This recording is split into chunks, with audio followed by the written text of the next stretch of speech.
recording yang muncul ya.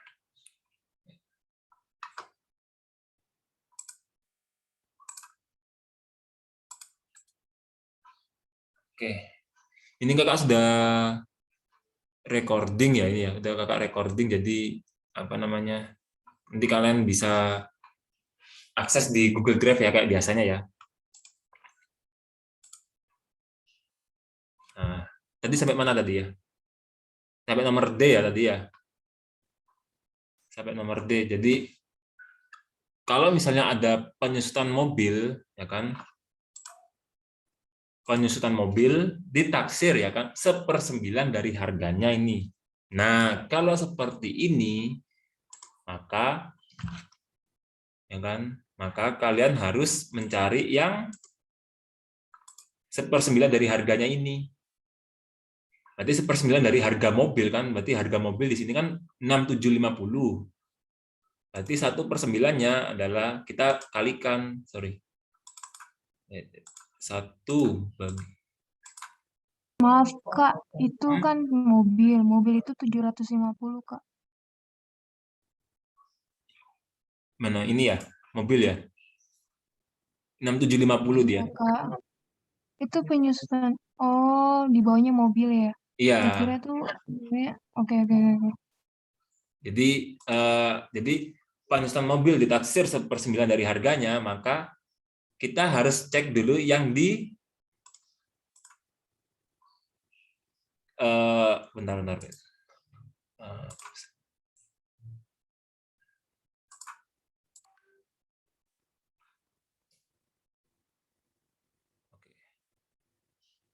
Oke ya. Sorry, tadi kakak nge-save dulu yang ininya dulu. Nge-save yang recording yang tadi sesi pertamanya itu.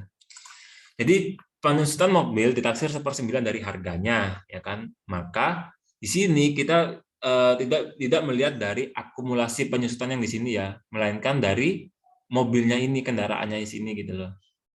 Nah, akumulasi penyusutan mobil ini sama akumulasi-akumulasi yang terkait di neraca saldo nanti dia akan menambahkan ketika kita ada namanya penyusutan yang serupa seperti mobil ini kan, penyusutan mobil ditaksir 1/9 dari harganya, ya kan, berarti 1/9, berarti 1 bagi 9 dikali 6.750, 1/9 ya, kali 6.750. Nah, hasilnya kan adalah 750 ini. Berarti tanggal 31 di sini sama seperti nomor yang C tadi. Jadi beban penyusutan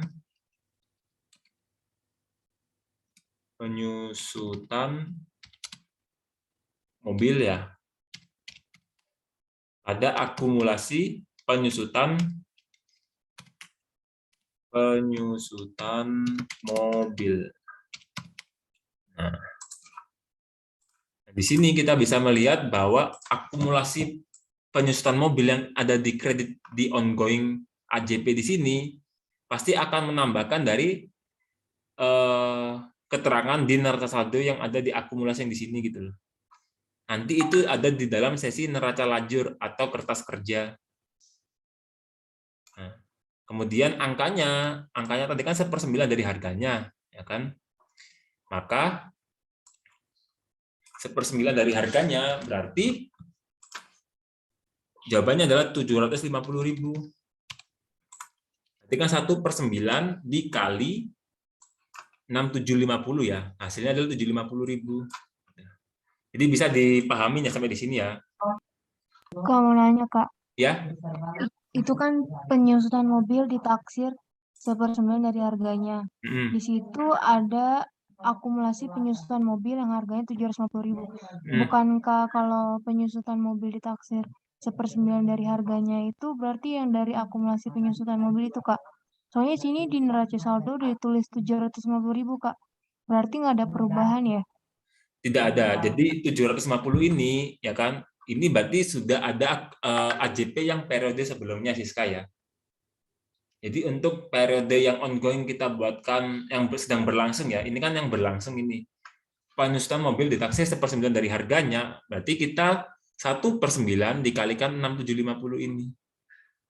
Nah, akumulasi penyusutan mobil akun yang ada di sini itu merupakan akumulasi dari AJP periode sebelumnya gitu loh. Jadi dia muncul dia. Bisa dipahami ya. Jadi di sini kan misalnya nih, contoh, di sini tidak ada akumulasi penyusutan mobil ya, melainkan ada hanya mobil saja. Berarti penyusutan mobil tetap ditaksir dari 1/9 dari harganya. Nah, nanti ketika periode berikutnya ya kan ada muncul nih akumulasi penyusutan mobil, berarti periode berikutnya pasti akan seperti ini dia jadinya gitu loh. Mobil 6750 pada akumulasi penyusutan mobil 750 gitu. Gitu ya, Siska ya. Nggak apa-apa, bagus pertanyaannya itu. Jadi akumulasi yang ada di sini itu merupakan akumulasi dari penyusutan dari penyesuaian di jurnal penyelesaian periode sebelumnya gitu loh. Tapi tetap kita kalau misalnya mau bikin AJP, kita memakainya dengan mobil yang ada di sini seperti itu ya. Oke, yang D. Yang D sudah. Nah, yang E sekarang sampai 31 Desember sewa untuk bulan Desember belum dibayarkan sebesar 150.000. Nah, ini dia. Jadi yang tadi kalau ini kan beban asuransi yang belum terpakai ya. Belum terpakai berjumlah 270 itu tidak bisa karena dianggap sebagai asuransi dibayar di muka ini sebagai harta, tidak bisa. Nah, kalau yang E bisa dia sampai 31 Desember sewa untuk bulan Desember belum dibayarkan sebesar 150.000. Kita cek di neraca saldo. Nah, neraca saldo menunjukkan bahwa beban sewa sebesar 1.650. Nah, berarti pada saat pencatatan pertama oleh Alif Real Estate, dia dianggap sebagai beban terlebih dahulu gitu loh. Nah, berarti yang E ini kita mencari yang belum menjadi beban, artinya yang belum menjadi harta gitu loh, kan? Sewa untuk bulan Desember yang belum dibayarkan. Oh, maaf, bukan yang ini prepaid expense ya, bukan ya, melainkan ini dia istilahnya ini accrual dia. Jadi sorry, bukan prepaid expense ya. Jadi accrual, mohon maaf ya. Sampai 31 Desember sewa untuk bulan Desember belum dibayarkan sebesar 150.000, berarti dia masuk di beban accrual dia. Maka AJP-nya, mohon maaf yang tadi penjelasannya ya. 31 berarti sewa untuk bulan Desember belum dibayarkan, di sini berarti beban sewa pada utang sewa sebesar 150.000. Jadi di sini 150.000 gitu loh. Jadi yang kata-kata tadi kan kakak mikirnya itu adalah belum terpakai ya. Mohon maaf ternyata ini belum dibayarkan. Jadi sampai Desember sewa untuk bulan Desember yang belum dibayarkan adalah 150.000. Berarti jurnalnya adalah beban sewa pada utang sewa. Nah, di sini dia. Nah, kalau misalkan di sini ya kan, misalkan di sini ya. Misalkan di sini muncul sampai bulan 31 Desember ya kan, yang belum terpakai, ada kata belum terpakai ya di sini ya, kata-kata belum terpakai 150.000, maka tadi yang kakak bilang berarti dia masuk ke prepaid expense tapi dianggap sebagai beban terlebih dahulu di pencatatan jurnal umum. Maka nanti AJP-nya ketika kalian menemukan soal seperti ini, kita cek dulu, oh ternyata yang belum terpakai ini dianggap sebagai beban. Berarti di sini kan beban sewa nih. Nah, kan yang belum terpakai kan. Di sini berarti jurnalnya adalah sewa dibayar di muka kan, pada beban sewa sejumlah 150.000. Begitu dia. Jadi bisa dipahamin ya. Jadi kalau misalnya sampai ada 31 Desember untuk sewa yang belum dibayarkan, ini kan kata-kata ada belum dibayarkan ya ini ya. belum dibayarkan, sebesar 150.000, maka jurnalnya adalah beban sewa pada utang sewa. Nah, kalau misalnya di sini sampai 31 Desember, sewa untuk bulan Desember belum terpakai 150.000, maka dia adalah prepaid expense atau beban yang dibayarkan di muka. Gitu. Tapi pencatatan pertama kali dianggap sebagai beban. Nah, kita mencari yang belum terpakainya. Yang belum terpakainya berarti kita AJP-nya adalah sewa dibayar di muka pada beban sewa. Istilahnya di sini adalah menunjukkan dia memunculkan untuk dijadikan sebagai aset terlebih dahulu gitu loh. Untuk dijadikan aset di periode berikutnya gitu. Kira-kira sampai sini ada yang belum paham nggak? Untuk kedua akun ini, yang di sini. Saya, Kak. Ya. Untuk yang poin Kak, apakah jurnalnya bisa beban sewa pada sewa dibayar di muka atau bagaimana, Kak? Gimana Maharani? Kan Kak, poin E itu dicatat sebagai harta, sehingga jurnalnya sewa dibayar di muka pada beban sewa. Nah, apakah ini juga bisa dicatat sebagai beban, Kak? Yang ini? Yang E yang ini ya? Yang poin, yang tanggal 31-nya yang. 31. Nah, ini kan tadi kan cuman sebagai perbandingan ya.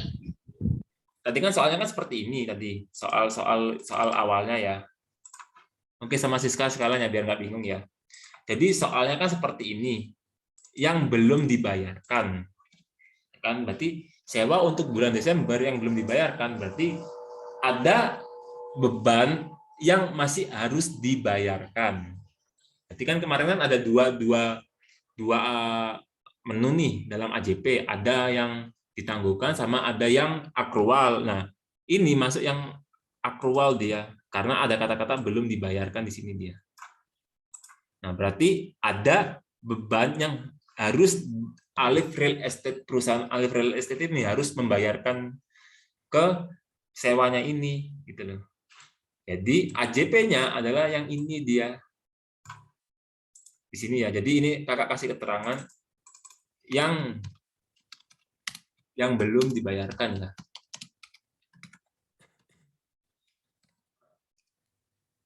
Tapi nanti kalau misalnya kalian bikin AJP jangan ada kata-kata keterangan ini dia. Karena cuma ada beban sewa saja gitu.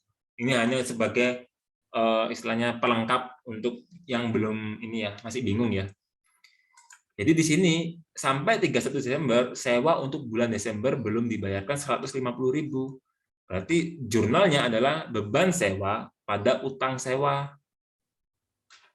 Bisa dipahami ya. Nah, kalau andai kata di sini ya, andai kata di sini kalian menemukan soal belum dipakai,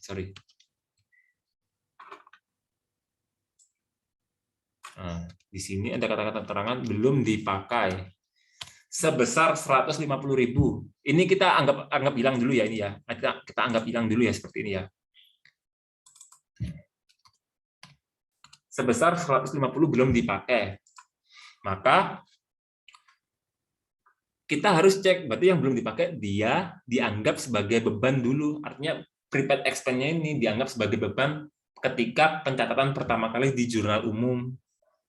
Nah, AJP-nya adalah sewa dibayar di muka pada beban sewa. Nah, ini kata-kata ada keterangan di sini ya. Jadi Kakak kasih tipsnya ya. Yang belum terpakai. Nah, jadi ketika kalian nanti di soal di sekolah atau di kuliah ada kata-kata seperti ini. Jadi ini perbedaannya. Jadi ada yang belum dibayarkan. Ya kan di sini Kakak kasih ini ya underline ya. Sama yang belum terpakai. Nah, di sini dia bisa lihat. Jadi ketika yang belum dibayarkan berarti dia masuk utang beban akrual dia. Artinya beban yang masih harus dibayarkan. Berarti AJP-nya adalah beban sewa pada utang sewa. Nah, kalau misalnya ada kata-kata yang belum terpakai, ya kan, berarti sewa dibayar di muka pada beban sewa dengan catatan sewa ini dicatat pertama kali sebagai beban dia. Di sini kan ada sebagai beban nih. Ya kan? Di sini ada sebagai beban, berarti dia dicatat sebagai beban terlebih dahulu di jurnal umum. Nah, di data penyesuaian, sewa untuk bulan Desember belum dipakai sebesar 150, berarti AJP-nya sewa dibayar di muka. Gunanya apa? Untuk memunculkan yang belum terpakai, artinya apa? Si perusahaan menunjukkan bahwa ada sewa yang masih dianggap sebagai harta gitu, karena belum dipakai pada beban sewa. Bisa dipahamin ya, Siska sama Maharani ya? Gimana, masih ada yang bingung?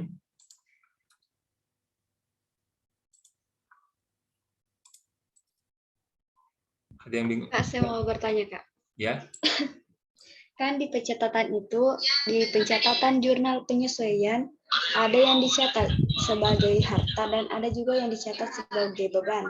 Nah, pertanyaan saya, Kak, misalkan jika kita sudah mau menjurnal, apakah tergantung dari jurnal penyesuaiannya, Kak? Misalkan poin A dicatat sebagai harta, poin B dicatat sebagai beban, atau dicatat serentak, Kak? Misalkan kita menggunakan pencatatan yang mana, Kak? Misalkan kita menggunakan aset, maka jurnal penyesuaiannya dicatat yang kita anggap harta semua, Kak, atau bagaimana? Oke, jadi gini ya Maharani ya. Jadi kalau misalnya ada tipsnya yang kakak kasih ya. Jadi kalau misalnya dicatat sebagai harta dulu, ya kan? Ini untuk yang beban prepaid expense ya, beban yang dibayar di muka ya. Ketika dicatat sebagai harta, maka di neraca saldo di sini ya kan, neraca saldo yang ini kan beban asuransi nih. Nah, ada kata-kata dibayar di muka, udah pasti itu dianggap sebagai harta di sini. Gitu loh. Jadi itu tipsnya ya buat kalian semua ya. Jadi ketika ada kata-kata dibayar di muka, berarti ini adalah sebagai harta. Nah, kalau misalnya di sini tidak ada dibayar di muka, melainkan beban asuransi, maka dia dicatat sebagai beban terlebih dahulu gitu loh. Jadi untuk nggak bingung, karena kebetulan nih, ya kan, yang belum dibayar. Misalnya soalnya kan gini kan belum dibayarkan, ya kan, belum dibayarkan. Nah, sebesar 150, maka yang di sini jurnalnya cuman yang ini gitu. Yang beban sewa pada utang sewa. Gitu. Jadi kalau misalnya yang belum dipakai, contoh ini kan kakak bikin tambahan soal nih, tambahan keterangan ya di informasi data penyesuaian. Kalau misalnya di sini yang belum dipakai, ini anggap aja ini nggak ada ya, sorry. Ini anggap aja nggak ada, ya kan? Berarti jurnal AJP-nya kita bisa melihat itu yang belum dipakai, berarti dia dianggap sebagai beban pencatatannya pertama kali di jurnal umum ya, Maharani ya. Nah, di sini kan bisa melihat nih, berarti ada kata-kata beban sewa. Berarti beban sewa yang ada di sini berarti dicatat sebagai istilahnya itu sebagai beban pertama kali dia gitu.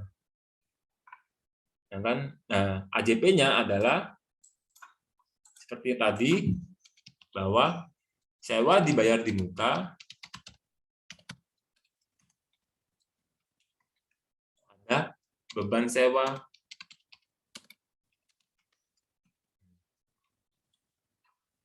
sejumlah 150.000.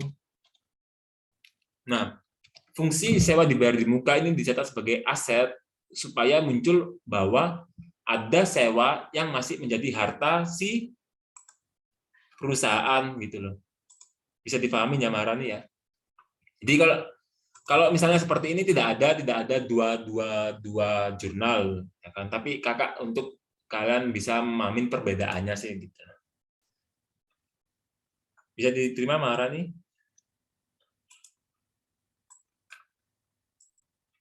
Kan, Kak, di neraca saldo juga terdapat beban sewa. Nah, itu tidak dijumlah atau dikurang, Kak?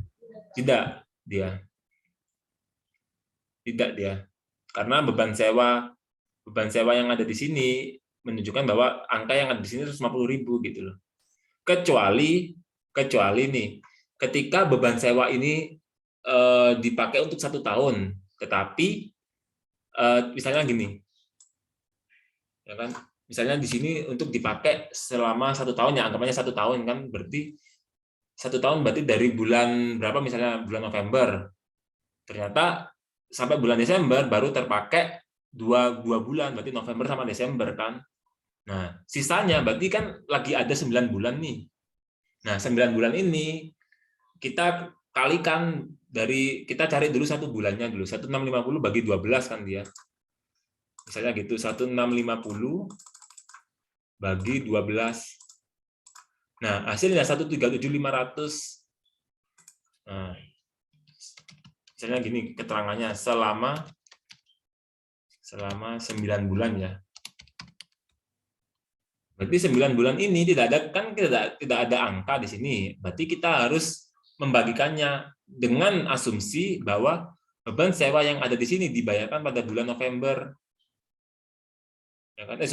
Bulan Oktober dia. Bulan Oktober, berarti di sini keterangannya tanggal 31 ya. Berarti sewa dibayar di muka pada beban sewa.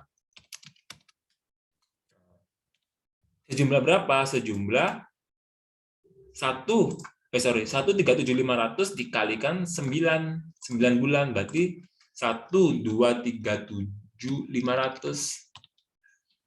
Nah, ini didapat dari mana? Didapatnya dari 9 bulan, ya kan? Yang kali, ya kan? Kali ini dia. Nah, 1.650 dibagi 12. 650.000 dibagi 12.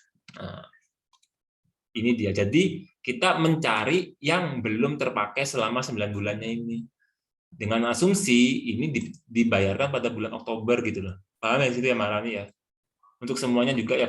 Jadi ketika tidak ada keterangan seperti angka di sini, kalian bisa memakainya seperti ini dia. Gitu. Tapi kalau sudah ada angka di sini berapa 150, berarti kita langsung masukkan sebesar 150.000 gitu. Bisa diterima ya yang lain juga ya. Nah, kebetulan ini contoh nih, ada yang F.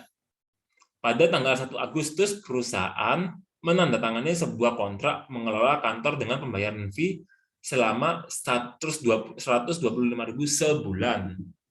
Nah, pembayaran jasa bantuan manajemen selama 1 tahun diterima di muka. Nah, kita bisa cek apakah dicatat sebagai pendapatan atau dicatat sebagai utang. Nah, ternyata di neraca saldo munculnya pendapatan diterima di muka, berarti ini merupakan sebagai utang dia. Nah, berarti kita mencari yang, ya kan, yang sudah menjadi pendapatan, inilah, ya kan, yang sudah menjadi pendapatan. Berarti karena di sini kan 1.650 nih pada 1 Agustus, ya kan, berarti 1 Agustus ke Desember berapa? Berarti Agustus 1, September 2, Oktober 3, November 4, Desember 5 kan, berarti 5 bulan. Nah, sisanya berarti 7 bulan, sisanya berarti adalah yang belum terbayarkan. Itu. Artinya apa? Itu ketika dicatat sebagai pendapatan gitu. Nah, kebetulan soal F ini perusahaan menandatangani kontrak sebuah kantor dengan pembayaran fee selama 125.000 1 bulan. Berarti setiap bulan fee-nya itu 125.000 yang akan diterima oleh si Alif Real Estate ini loh. Ya kan, Alif Real Estate, maka ini kita harus menganggapnya sebagai pendapatan. Nah, berarti caranya adalah tanggal 31 ya. Maka debitnya adalah pendapatan diterima di muka,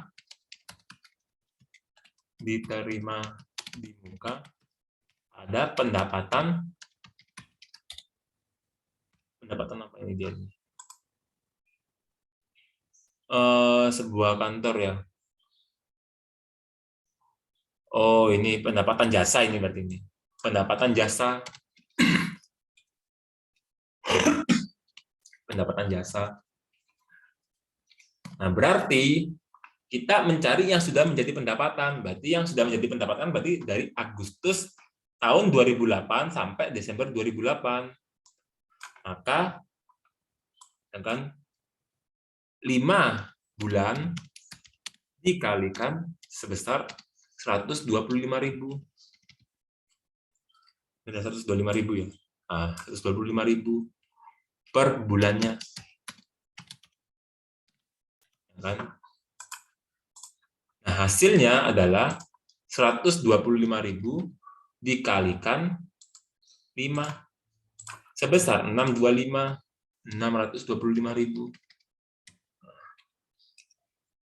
Berarti ini yang sudah menjadi pendapatan untuk si ahli real estate-nya di sini gitu. Gitu ya. Jadi ketika kalian ada menemukan soal seperti ini, menandatangani sebuah kontrak, berarti kita bisa melihat dia dicatat sebagai pendapatan atau sebagai utang. Kalau ada kata-kata sebagai utang, pasti ada kata-kata diterima di muka. Gitu ya. Tipsnya itu. Jadi kalau kalian menemukan nih, ada kata-kata yang belum, istilahnya belum dianggap sebagai pendapatan, maka itu dianggap sebagai utang ya. Maka ada kata-kata diterima di muka. Kalau dia dicatat sebagai pendapatan pertama kali di jurnal umum, maka bukan diterima di muka, melainkan pendapatan jasa gitu kan, pendapatan jasa sebesar segini.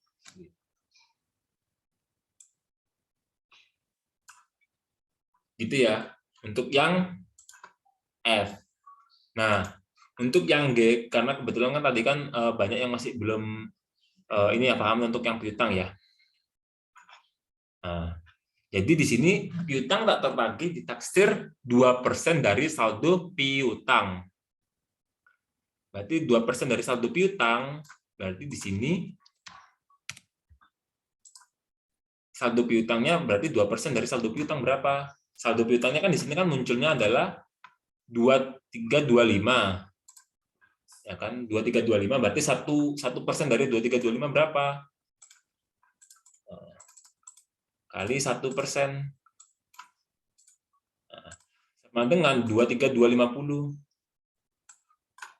Nah, maka jurnalnya adalah beban kerugian piutang pada cadangan kerugian piutang. Gitu ya. Pada cadangan kerugian piutang. Sebesar berapa? Sebesar 23250. 23250.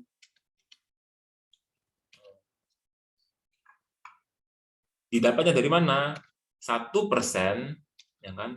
Dikalikan piutangnya di sini 2325 juta 2325. Nah, ini dia. Loh Kak, ini bukannya metode bagaimana caranya kita tahu ini merupakan metode tidak langsung sama metode langsung. Nah, kalau dia metode cadangan pasti ada kata-kata ditaksirkan, ya kan?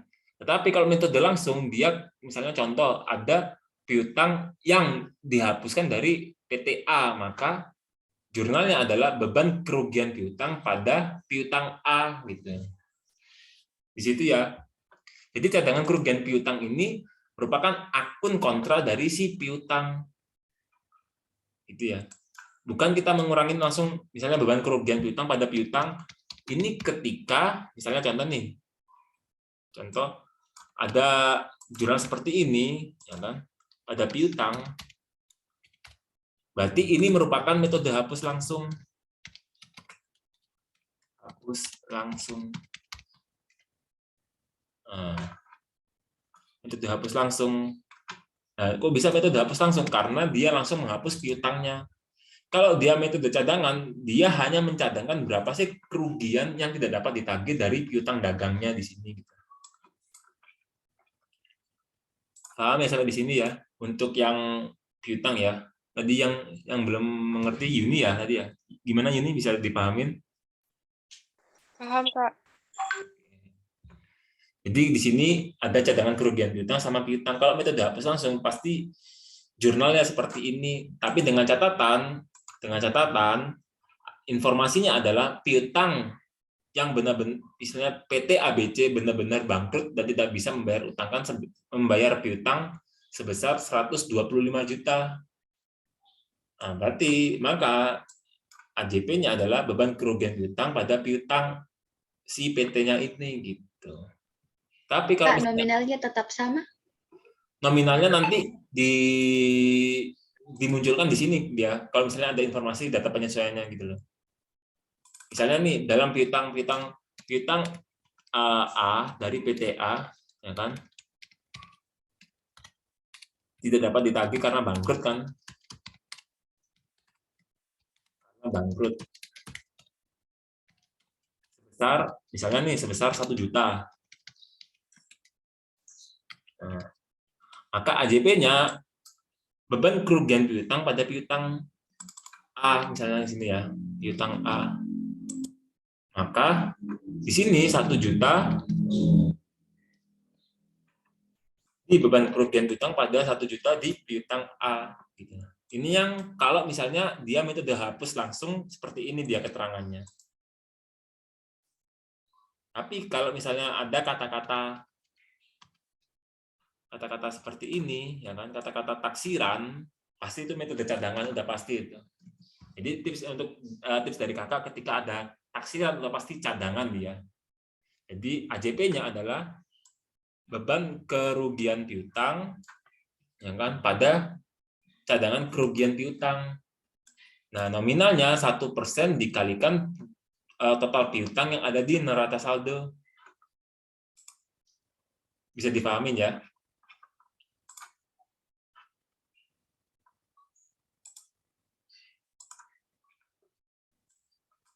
Jadi bisa dipahamin untuk yang piutang. Nah, kebetulan kan untuk yang Zoom kan kadang-kadang kayak kemarin tuh ada yang 1 jam, ada yang 40 menit ya. Enaknya menurut kalian enaknya pakai apa nih? Google Meet atau Zoom ini? Kalau misalnya Google Meet, kakak nggak bisa nge-record gitu loh. Kecuali kalau misalnya ada Kak Rizka, mungkin bisa dia nge-record. Tapi kalau misalnya Kak Rizkanya nggak ada, kakak terpaksa harus pakai Zoom ya, supaya teman-teman yang lainnya tidak ikut tidak ikut istilahnya kelasnya itu bisa mendengarkan perekamannya gitu. Itu ya, enaknya bisa diterima ya seperti itu ya.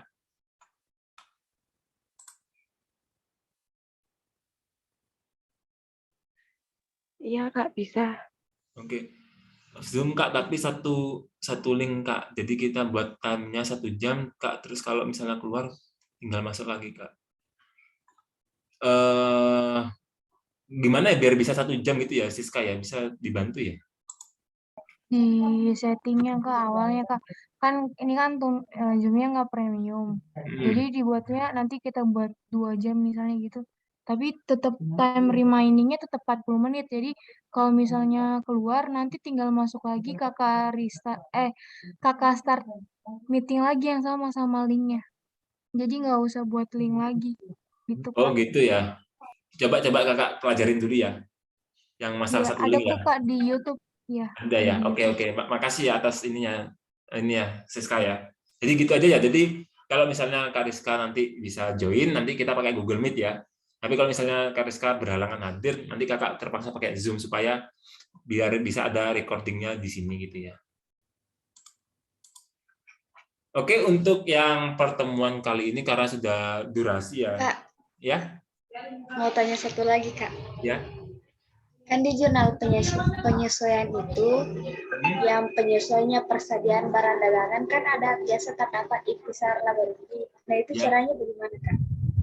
Ikhtisar laba rugi. Nah itu nanti ada ini dia, ada 2 pencatatan dia gitu.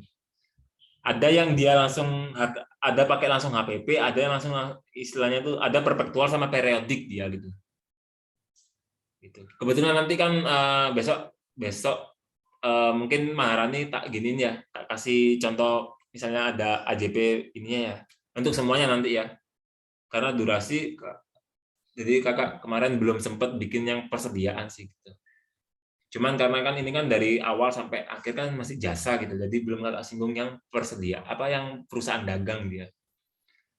Gitu. Bisa nanti ya Maharani ya. Nanti kalau misalnya pas ada Iya Kak, bisa. materinya tentang ini persediaan, nanti kakak akan kasih juga ke semuanya juga. Misalnya ada ikhtisar rugi laba, ada yang perpetual sama periodik dia. Cuman kebetulan kakak emang belum bikin materinya karena kebetulan dari pertemuan 1 sampai pertemuan sekarang kan semua perusahaan jasa dulu gitu loh. Kalau misalnya kakak langsung singgung ke perusahaan dagang, nanti bingung dia karena ada akun-akun yang tidak ada di perusahaan jasa. Contohnya adalah akun pembelian, akun persediaan gitu. Gitu ya Maharani ya. Bisa dimaklumin ya nanti ya. Iya Kak, bisa Kak. Oke. Jadi untuk pertemuan kali ini sampai di sini dulu ya, nanti untuk materi berikutnya kita membahas tentang neraca lajur dia atau kertas kerja. Jadi biar kita satu siklus akuntansi itu biar kita bahas semua. Oke, sampai sini ada pertanyaan kah? Tinggal waktu 1 menit jadinya. Nanti yang tips dari Siska nanti kakak coba pelajarin dulu ya Siska ya. Terima kasih atas sarannya ya Siska ya.